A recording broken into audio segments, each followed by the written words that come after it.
Welcome to ಎಡು ಕರ್ನಾಟಕ. ಇಲ್ಲಿ 2025 March 21ರಿಂದ start ಆಗುವಂತ ಎಲ್ಲಾ SSLC ಎಕ್ಸಾಮ್ಗಳಿಗೆ ಅಟೆಂಡ್ ಆಗ್ತಾ ಇರುವಂತ ಎಲ್ಲಾ ವಿದ್ಯಾರ್ಥಿಗಳಿಗೆ ಇಲ್ಲಿ ಕರ್ನಾಟಕ ರಾಜ್ಯ ಸರ್ಕಾರದ ಕಡೆಯಿಂದ ಎಲ್ಲಾ SSLC ವಿದ್ಯಾರ್ಥಿಗಳಿಗೆ ಹೊಸದಾಗಿ 7 ರೂಲ್ಸ್ ಗಳನ್ನ ಜಾರಿಗೆ ಮಾಡಿದ್ದಾರೆ. ಇದೇ ಮಾರ್ಚ್ 21ರಿಂದ ಎಕ್ಸಾಮ್ಗಳು ಸ್ಟಾರ್ಟ್ ಆಗ್ತಾ ಇದಾವೆ. ಎಲ್ಲಾ ವಿದ್ಯಾರ್ಥಿಗಳು ಕೂಡ ಈ ಒಂದು ಹೊಸ ರೂಲ್ಸ್ ಗಳನ್ನ ಫಾಲೋ ಮಾಡಲೇಬೇಕಾಗುತ್ತೆ. ಕರ್ನಾಟಕ ರಾಜ್ಯ ಸರ್ಕಾರದ ಕಡೆಯಿಂದ ಈ ಒಂದು ಹೊಸ ರೂಲ್ಸ್ ಗಳನ್ನ ಇವಾಗ ಜಾರಿಗೆ ಮಾಡಿದ್ದಾರೆ. ಸೊ ನೀವೇನಾದ್ರೂ ಈ ಒಂದು ರೂಲ್ಸ್ ಗಳನ್ನ ನೆಗ್ಲೆಕ್ಟ್ ಮಾಡಿದ್ರೆ ನಿಮ್ಗೆ ಎಕ್ಸಾಮ್ ಹಾಲ್ಗಳಿಗೆ ಎಂಟ್ರಿ ಇರುವುದಿಲ್ಲ. ಅದಕ್ಕೋಸ್ಕರ ನೀವೆಲ್ಲರೂ ಕೂಡ ಈ ಒಂದು ರೂಲ್ಸ್ ಗಳನ್ನ ಫಾಲೋ ಮಾಡಲೇಬೇಕಾಗುತ್ತೆ. ಹಾಗಾದ್ರೆ ಕರ್ನಾಟಕ ರಾಜ್ಯ ಸರ್ಕಾರದ ಕಡೆಯಿಂದ ಜಾರಿಗೆ ಬಂದಿರುವಂತಹ ಆ ಒಂದು ರೂಲ್ಸ್ ಗಳು ಯಾವುದು ಅನ್ನೋದನ್ನ ನಿಮ್ಗೆ ಡೀಟೇಲ್ ಆಗಿ ತಿಳಿಸ್ಕೊಡ್ತೀನಿ. ಅದಷ್ಟೇ ಅಲ್ಲ, ಇಲ್ಲಿ ರಾಜ್ಯ ಸರ್ಕಾರದ ಕಡೆಯಿಂದ ಎಲ್ಲಾ SSLC ವಿದ್ಯಾರ್ಥಿಗಳಿಗೆ ಒಂದು ಗುಡ್ ನ್ಯೂಸ್ ಕೂಡ ಇದೆ, ಅದನ್ನು ಕೂಡ ನಿಮ್ಗೆ ತಿಳಿಸ್ಕೊಡ್ತೀನಿ. ಸೊ ಅದಕ್ಕಿಂತ ಮುಂಚೆ ಈ ಒಂದು ವಿಡಿಯೋನ ಎಲ್ಲೂ ಕೂಡ ಸ್ಕಿಪ್ ಮಾಡದೆ ಕಂಪ್ಲೀಟ್ ಆಗಿ ವಾಚ್ ಮಾಡಿ. ಯಾಕಂದ್ರೆ 7 ರೂಲ್ಸ್ ಗಳು ಕೂಡ ನಿಮ್ಗೆ ತುಂಬಾನೇ ಇಂಪಾರ್ಟೆಂಟ್. ಪ್ರತಿಯೊಬ್ಬರು ಕೂಡ ಯಾರೆಲ್ಲ ಎಕ್ಸಾಮ್ ಗಳಿಗೆ ಅಟೆಂಡ್ ಆಗ್ತಾ ಇದ್ರ ಪ್ರತಿಯೊಬ್ಬರಿಗೂ ಕೂಡ ಈ ಒಂದು ವಿಷಯ ಗೊತ್ತಿರಲೇಬೇಕು. ಅದಕ್ಕೋಸ್ಕರ ಕಂಪ್ಲೀಟ್ ಆಗಿ ವಾಚ್ ಮಾಡಿ. ಅದಕ್ಕಿಂತ ಮುಂಚೆ ಚಾನಲ್ಗೆ ಸಬ್ಸ್ಕ್ರೈಬ್ ಆಗಿಲ್ಲ ಅಂದ್ರೆ ದಯವಿಟ್ಟು ಪ್ರತಿಯೊಬ್ಬರು ಕೂಡ ಸಬ್ಸ್ಕ್ರೈಬ್ ಆಗಿ ಮತ್ತೆ ಈ ಒಂದು ವಿಡಿಯೋಗೆ ಒಂದು ಲೈಕ್ ನ ಕೊಡಿ. ಈಗ ಡೈರೆಕ್ಟ್ ಆಗಿ ವಿಡಿಯೋಗೆ ಬರೋಕ್ಕಿಂತ ಮುಂಚೆ ಇಲ್ಲಿ ನೀವೇನಾದ್ರೂ ಎಕ್ಸಾಮ್ ಗಳಿಗೆ ಅಟೆಂಡ್ ಆಗ್ತಾ ಇದ್ದೀರಾ, ಎಕ್ಸಾಮ್ ಗಳಿಗೆ ಪ್ರಿಪೇರ್ ಆಗ್ತಾ ಇದ್ದೀರಾ ಅಂತ ಹೇಳಿದ್ರೆ ನಿಮ್ಗೆ ಆಲ್ರೆಡಿ ನಮ್ಮ ಚಾನಲ್ ಅಲ್ಲಿ SSLC ಸೋಷಿಯಲ್ ಸೈನ್ಸ್ ಅಂದ್ರೆ ಸಮಾಜ ವಿಜ್ಞಾನದ 4 ಅಂಕದ ಡೆಫಿನೆಟ್ ಆಗಿ ನಿಮ್ಮ ಎಕ್ಸಾಮ್ ಗಳಿಗೆ ಬರುವಂತ ಫಿಕ್ಸ್ ಇರುವಂತ 4 ಅಂಕದ ಪ್ರಶ್ನೋತ್ತರಗಳನ್ನ ನಿಮ್ಗೆ ತಿಳಿಸ್ಕೊಟ್ಟಿದ್ದೀನಿ. ಸೊ ಯಾರು ಆ ಒಂದು ವಿಡಿಯೋನ ನೋಡಿಲ್ಲ ದಯವಿಟ್ಟು ಪ್ರತಿಯೊಬ್ಬರು ಕೂಡ ಆ ಒಂದು ವಿಡಿಯೋನ ವಾಚ್ ಮಾಡಿ. ಸೊ ಇವಾಗ ಡೈರೆಕ್ಟ್ ಆಗಿ ಟಾಪಿಕ್ ಬರೋದಾದ್ರೆ ಇಲ್ಲಿ ಕರ್ನಾಟಕ ರಾಜ್ಯ ಸರ್ಕಾರದ ಕಡೆಯಿಂದ ಬಂದಿರುವಂತಹ 7 ಹೊಸ ರೂಲ್ಸ್ ಗಳು ಯಾವುದು ಮತ್ತೆ ಎಲ್ಲಾ ವಿದ್ಯಾರ್ಥಿಗಳಿಗೆ ಬಂದಿರುವಂತಹ ಗುಡ್ ನ್ಯೂಸ್ ಯಾವುದು ಅನ್ನೋದನ್ನ ಡೀಟೇಲ್ ಆಗಿ ಇನ್ಫಾರ್ಮೇಶನ್ ನೋಡ್ತಾ ಹೋಗೋಣ. ಈಗ ರಾಜ್ಯ ಸರ್ಕಾರದ ಕಡೆಯಿಂದ ಬಂದಿರುವಂತಹ ಮೊದಲ ರೂಲ್ ಏನು ಅಂತ ಹೇಳಿದ್ರೆ ಇಲ್ಲಿ ಮುಖ್ಯ ಅಧಿಕಾರಿಗಳಿಗೆ ಸಂಬಂಧಪಟ್ಟಂತೆ ಯಾರು ಕೂಡ ಕ್ಯಾಮರಾ ಇರುವಂತ ಫೋನ್ ಗಳನ್ನ ಯೂಸ್ ಮಾಡುವಂತ ಇಲ್ಲ. ಪರೀಕ್ಷೆ ಕೊಠಡಿಯಲ್ಲಿ ಕ್ಯಾಮರಾ ಇಲ್ಲದ ಫೋನ್ ಗಳನ್ನ ಯೂಸ್ ಮಾಡಬೇಕಾಗುತ್ತೆ.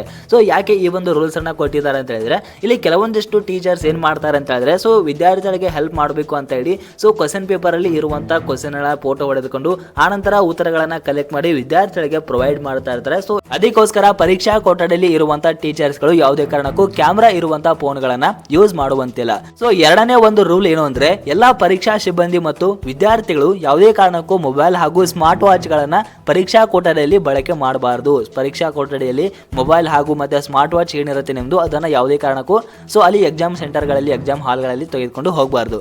ಇದಾದ ನಂತರ ಎಲೆಕ್ಟ್ರಿಕಲ್ ಇಕ್ವಿಪ್ಮೆಂಟ್ಸ್ ಯೂಸ್ ನ ಮಾಡುವಂಗಿಲ್ಲ. ಅಂದ್ರೆ ಎಲೆಕ್ಟ್ರಿಕಲ್ ಇಕ್ವಿಪ್ಮೆಂಟ್ಸ್ ಅಂದ್ರೆ ಅದೇ ಸ್ಮಾರ್ಟ್ ವಾಚ್ ಆಗಿರ್ಬೋದು, ಮೊಬೈಲ್ ಆಗಿರ್ಬೋದು. ಸೊ ಇದನ್ನ ಎಕ್ಸಾಮ್ ಹಾಲ್ ಗಳಿಗೆ ಇದನ್ನ ಎಲ್ಲಾನು ಕೂಡ ನಿಷೇಧಿಸಿ ಮಾಡಿದ್ದಾರೆ. ಸೊ ಇದನ್ನ ಯಾವುದೇ ಕಾರಣಕ್ಕೂ ತೆಗೆದುಕೊಂಡು ಹೋಗಬಾರ್ದು.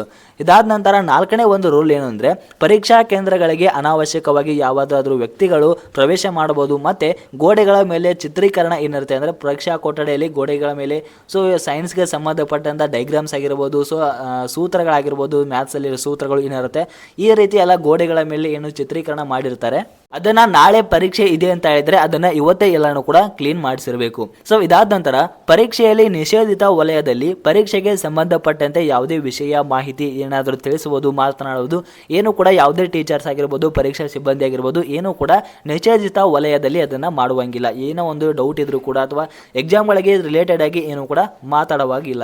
ಮತ್ತೆ ಇಲ್ಲಿ ಬಂದಿರುವಂತಹ 6ನೇ ಒಂದು ರೂಲ್ಸ್ ಏನು ಅಂತ ಹೇಳಿದ್ರೆ ಇಲ್ಲಿ ಯಾವುದೇ ಪರೀಕ್ಷೆ ಸೆಂಟರ್ ಇದ್ರೆ ಸೊ ಯಾವುದೇ ಒಂದು ಪರೀಕ್ಷೆ ಸೆಂಟರ್ ಏನಿರುತ್ತೆ ಅದಕ್ಕೆ 200 ಮೀಟರ್ ಅಂತರದಲ್ಲಿ ಯಾವುದೇ ಜೆರಾಕ್ಸ್ ಸೆಂಟರ್ಗಳು ಇರಬಾರ್ದು, ಅಂದ್ರೆ ಜೆರಾಕ್ಸ್ ಶಾಪ್ಗಳು ಇರಬಾರ್ದು. ಸೊ ಅದಕ್ಕೆ ಏನಾದರೂ ಇದ್ರೆ ಅದು ಎಕ್ಸಾಮ್ ದಿನ ಏನಿರುತ್ತೆ ಎಕ್ಸಾಮ್ ಸ್ಟಾರ್ಟ್ ಆದಾಗ ಅದನ್ನ ಕಂಪ್ಲೀಟ್ ಆಗಿ ಅದನ್ನ ಕ್ಲೋಸ್ ಮಾಡಿಸ್ಬೇಕು. ಎಕ್ಸಾಮ್ ಮುಗಿಯುವವರೆಗೂ ಕೂಡ ಅದನ್ನ ಯಾವುದೇ ಕಾರಣಕ್ಕೂ ಓಪನ್ ಮಾಡಬಾರ್ದು. ಇದು ಒಂದು 6ನೇ ರೂಲ್ಸ್ ಆಗಿರುತ್ತೆ. ಸೊ ಇನ್ನೊಂದು ಸೊ ನಿಮಗೆ ಒಂದು ಗುಡ್ ನ್ಯೂಸ್ ಇದೆ ಅಂತ ಹೇಳಿದೆ ಎಲ್ಲಾ ವಿದ್ಯಾರ್ಥಿಗಳಿಗೆ.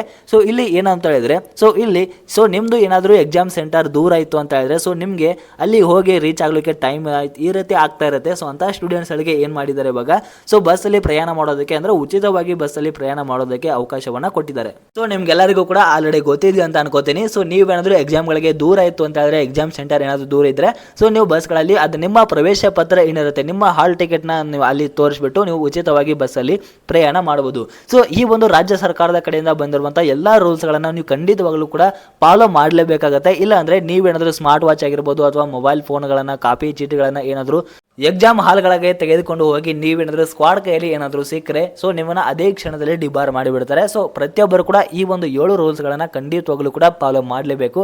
ಮತ್ತೆ ನಿಮಗೆ ಏನೇ ಒಂದು ಡೌಟ್ ಇದ್ರೂ ಕೂಡ ಕಮೆಂಟ್ ಮಾಡಿ. ಮತ್ತೆ ಈ ಒಂದು ವಿಡಿಯೋನ ಎಲ್ಲ SSLC ಸ್ಟೂಡೆಂಟ್ಸ್ ಗಳಿಗೆ ಶೇರ್ ಮಾಡಿ. Thank you.